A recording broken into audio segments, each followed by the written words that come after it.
And again, we do have some breaking news. President Trump answering reporters' questions on the White House South Lawn just moments ago, and I believe we do have that tape to show you. Take a look. I think you see what's happened. The economy is maybe better than it's ever been. The numbers are coming out the best they've ever had. We just came out with youth numbers. They've been just fantastic, off the charts. So we're very happy about that. And I think for that reason, I think in November we're going to do extremely well. Extremely well.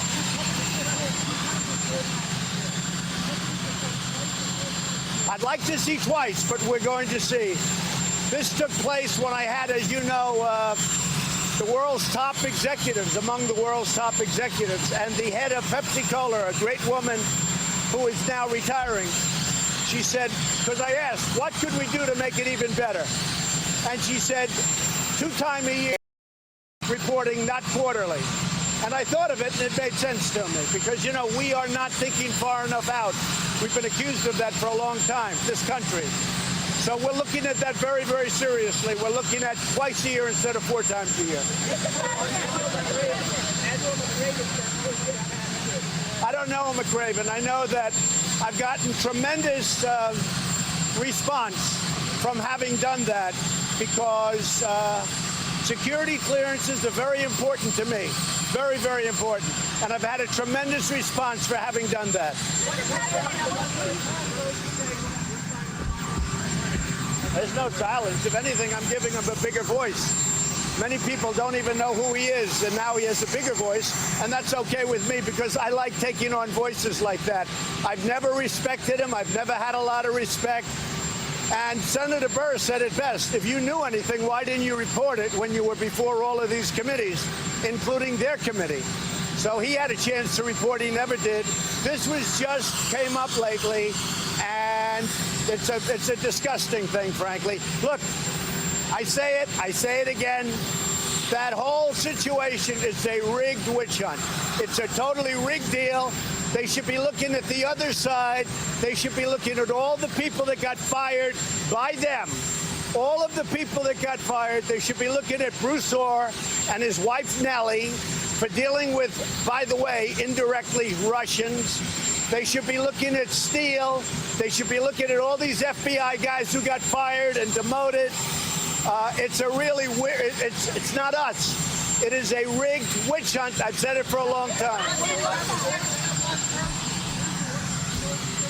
Say it. I think Bruce Ohr is a disgrace. I suspect I'll be taking it away very quickly. I think that Bruce Ohr is a disgrace with his wife Nellie. For him to be in the Justice Department and to be doing what he did, that is a disgrace. That is disqualifying for Mueller. And Mr. Mueller has a lot of conflicts also directly yourself, so you know that.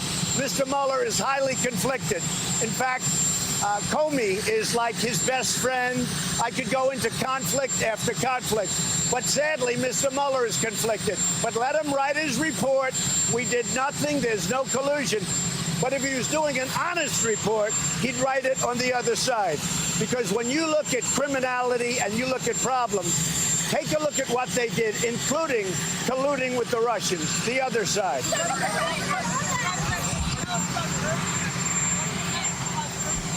I can't hear you too well. You have a helicopter.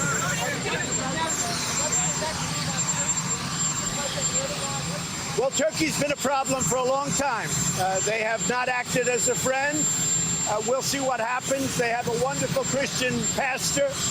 He's a wonderful man, Pastor Brunson. They made up this phony charge that he's a spy, and he's not a spy. He's going through a trial right now, if you call it a trial. They should have given him back a long time ago. And Turkey has, in my opinion, acted very, very badly. So we haven't seen the last of that. We are not going to take it sitting down. They can't take our people. So you will see what happens.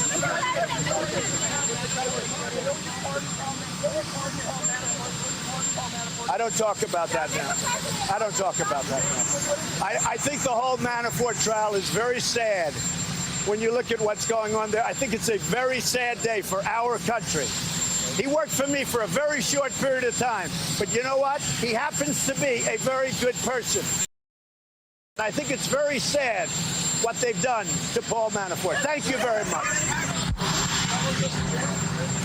Good morning, everyone. I'm Ali Velshi. My colleague Stephanie Rule is off today. It is Friday, August the 17th. President Trump just spoke to reporters at the White House. Joining me now is MSNBC White House correspondent Jeff Bennett. The president sort of having one of those freewheeling conversations, talking about the revoking security clearances, talking a little bit about Paul Manafort. What do you make of what he just said? Well, we can start with the Manafort headline. You saw the president say there that Paul Manafort worked for him for a very short period of time.